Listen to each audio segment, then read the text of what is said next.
We're the creators of the AADL TV show Recipe Share, now in its fourth season, and we have some exciting news.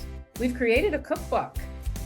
Our cookbook is titled Thanks for Sharing, which includes recipes by all three of us, some of which you may have heard here on the show, and some that we have yet to share. Our cookbook includes dozens of recipes ranging from breakfast to dinner, with snacks, appetizers, and desserts too. These are all our original recipes created by us or passed down in our families. We're so happy that we get to share them with you. If you're interested in getting a free copy of our cookbook while supplies last, please email recipeshare@aadl.org with your name and the library you'd like to pick it up at. Thanks for Sharing is also available in Braille. Just let us know if you would like the Braille version. And feel free to email recipeshare@aadl.org if you have any questions. We hope you enjoy. Recipe share, recipe share. Share a little recipe with Recipe Share. Recipe Share, Recipe Share. Share a little recipe with Recipe Share. Hello, and thank you for joining us for this episode of Recipe Share, a program on AADL TV where we take a few minutes to talk about recipes in a featured category. Today's category is our recipe swap round 2. We each made someone else's recipe from our Recipe Share cookbook. I am Elizabeth, and as usual, I am joined today by Katie and Beth to tell us about their recipes. So, Katie, why don't you tell us whose you made and what you made? I will. So have our cookbook right here. Thanks for sharing. And I was excited to look through Elizabeth's recipes this time and pick something to make. And the thing that I chose, I'm so pleased with. It's your herby green salad with lemon garlic dressing. I was definitely attracted to this recipe right away. I love herbs, but previous to trying this like several months ago, I wasn't really in the habit of putting herbs so much in my salads. This was a great experiment for me. So this is how you do it. You start out making the salad dressing. You zest one of your 2 lemons that you have, set that aside, and then you juice your lemons into a small bowl. And you add 2 cloves of minced garlic and just let that sit for a little bit to let the garlic mellow out in the lemon juice. And then you add olive oil, Dijon mustard, salt and pepper, and whisk that all together to blend it up. Then you make your salad, which is greens, and Elizabeth suggests a combination of butter lettuce, red leaf lettuce, and arugula, but anything will work for this, but that is generally the mix of salad that I use, so that is basically what I used. And you add your chopped herbs. So Elizabeth used dill, parsley, and then basil or mint, but notes that you can substitute any herb of your choice. I used all of those in this, and you just mix it all up with the greens with your hands, and then you slowly add in your dressing while you're tossing it to coat everything evenly. And then you garnish it with the lemon zest. So that's also something that that's probably something I've never done, is garnish my salad with lemon zest, and I love lemon, so that was a treat.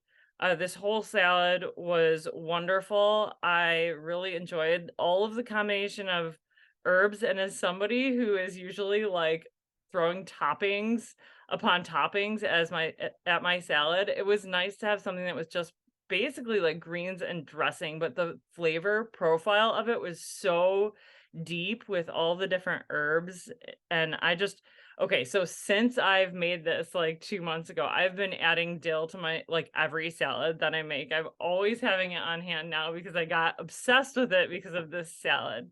But I also will add some other herbs that I have on hand, and I am planting my herb garden this weekend, so I'm really looking forward to making this throughout the summer. Although in Elizabeth's notes, she does say that you can make this into a winter salad by massaging the dressing into kale and tossing it with spinach, which I think sounds pretty good as well. I also wanted to mention how much I love the salad dressing. I've been putting it on other salad dressings or salads as well, and I actually have a jar of it in my fridge right now. So I love this salad. I've been making it, and thank you so much for sharing, Elizabeth. I'm so glad. That's awesome. I'm so glad you're liking it. That's one of my favorites, especially this time of year as we're filming this episode. It's early May and the herbs are just so gorgeous out at the farmer's market and stuff like that. So it's a great spring salad and all summer long. And I'm so glad that you have liked it and been inspired to, use the dressing in other ways too.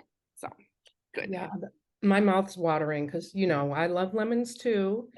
I even have a partially grated off lemon. So I've got some lemons in my store. And I do enjoy putting herbs on. Currently my parsley always comes back and I have chives. So I have enjoyed, throwing that in. It just adds another kind of dimension to your basic salad. So very nice. I think I'm going to make that today. I know I say that every time, but this is legit. You really should though. And like it's great that you mentioned having like half of a zested lemon because I feel like that happens to me and I'm like, what do I do with the rest of this? And this is a great solution for that. Just grate it on top of your salad. I add a little kick to it. Yeah. Dig it. All right. Well, Beth, tell us what you made. Well, I made something of Katie's. It was your corned beef hash with veggies. And I know you like to add the thin sliced deli beef. I happen to have a few things in my freezer, one being a good chunk of corned beef that was probably from March, and when it's on sale. So I knew I was using that. And I also had some leftover frozen cabbage. We talked about how I, cut it up. And I'd had some in my freezer. So those were two things I used from my freezer. Oh, and also the jalapeno. Still have a big bag of jalapenos. So I took that out of my freezer. And it happened to be red. So when you see the picture eventually, there's a little red in it. So that's the key difference from what Katie did. Hey, that's a bug, isn't it? So the other thing, and I did follow Katie's instructions, like preheating the oven, which I typically wouldn't probably keep something warm. I don't think about it, but it was good that I did. So I followed that, keeping so that you could keep your veggies. And I used the carrot, onion, saute those, press it down into a crust, which I wasn't that good at for some reason, and especially not good with doing that with the potatoes. So you take the veggies out, put it in the oven, keep it warm. Do that with the potatoes that you've previously boiled. So they're supposed to be easier to press down. I don't know what the deal was. Maybe because I may have started the potatoes earlier and they cooled down a lot. I don't remember, but I just know I don't have the right tool for pressing well, and I need to get one. So other than that, it didn't affect the flavor whatsoever. It was delicious. Adding the corned beef that we chopped up, it didn't get as crusty maybe as yours did, crispy, but it was very, very good. Kurt ended up having an egg on his. I did not. I have, like I said, I had a picture, and then I took a picture of his empty plate, but I don't need to share it, but he really liked it a lot. So that was a good breakfast for dinner dish. So yeah, thanks for sharing. That's great. I'm glad that you liked it. I'm glad that Kurt liked it. And I absolutely would use like a big old chunk of corned beef in this. It's just that's something I never have. In March, I usually am like begging my friends and family to make it for me because it's not something that I've tried at this point. But yeah, that sounds great. I think I'm not sure what went wrong with the crustiness on your veggies. Maybe a little more oil or higher heat or something. Everybody's stove is different, but yeah, it doesn't matter. I think it's my tool, really, what I was pressing. And then I ended up trying to use the masher and so I was just like, screw it, whatever. It's not going to be mashed up, but it tasted good. It was, and I use the small red potatoes, and so a lot of them were so Yeah. small. You know, they get kind of crust, you know, the harder crust on the out, or like the skin keeps, and then inside it's like a mashed potato when you cook it. It's really a nice little party in your mouth with potato. All right, well, who do we have? It's Elizabeth. Oh, That vitamin- sounds really good. Yeah. I want to make that. That's been on my list of things to give a whirl. So now I I'm recommend it. even more inspired than I was. Okay, so I cooked from Beth's recipe selections. I actually made several things. One of the staples that I've been making is Beth's rice bowls with the white beans and carrots and arugula, or the greens. You know, that's super good. I thought about talking about that, but I just want to put in a little PSA that it's very delicious and you should make it. But what I actually want to talk about, the recipe that I'm going to share, is for the Rootin' Tootin' popcorn, because I have been enjoying that so much. Several months ago, I decided to give it a try. I was making popcorn, and I always make stovetop popcorn. My whole life, I never do microwave. And I was making some before settling in to watch a movie, and I thought, why not give the Rootin' Tootin' version a whirl? I have to say, I'm probably never going back. It is, I would truly say, addictive. It's super easy. I'll just kind of run through it. You kind of make popcorn like you normally would, in a pan, let it pop, and then you dump it into a bowl, just set it aside. And then in that same pan, you put in some butter, some lemon juice, a few dashes of, Beth you'd said a few dashes of cayenne pepper hot sauce. I just did cayenne. I didn't have like hot sauce, although my husband tried it at a later date with like his favorite hot sauce. So flexible. And then some seasoned salt, and you just kind of like stir that up and then add the popcorn back in and toss it. And it gets all coated. It's delicious. I loved it, and I've been making it. I've probably made it 5 or 6 times since the initial experiment. And yeah, it's super delicious. The lemon is like awesome. That wouldn't have occurred to me. Like, making it spicy makes sense, but the lemon was kind of a surprise, and it's awesome.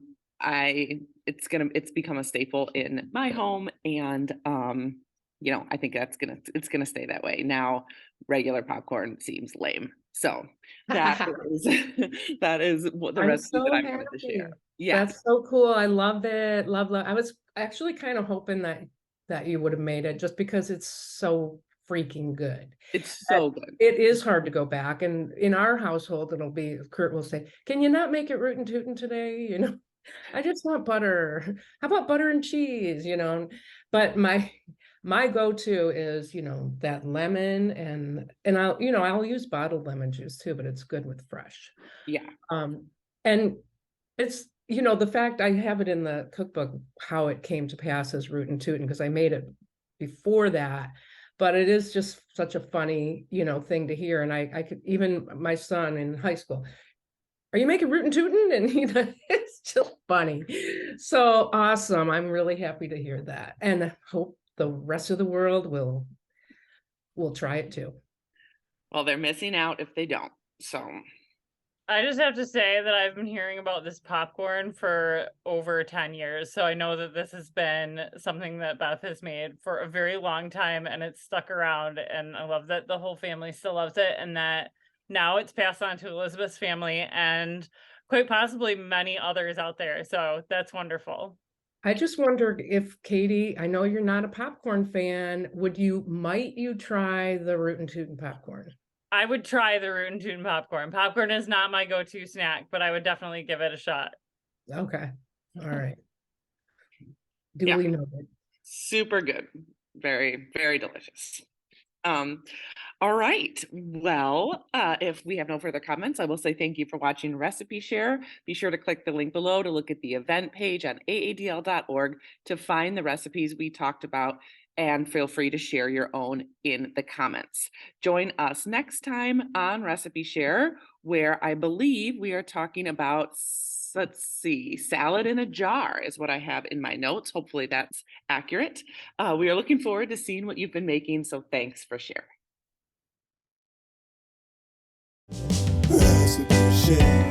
Recipe share, share a little recipe with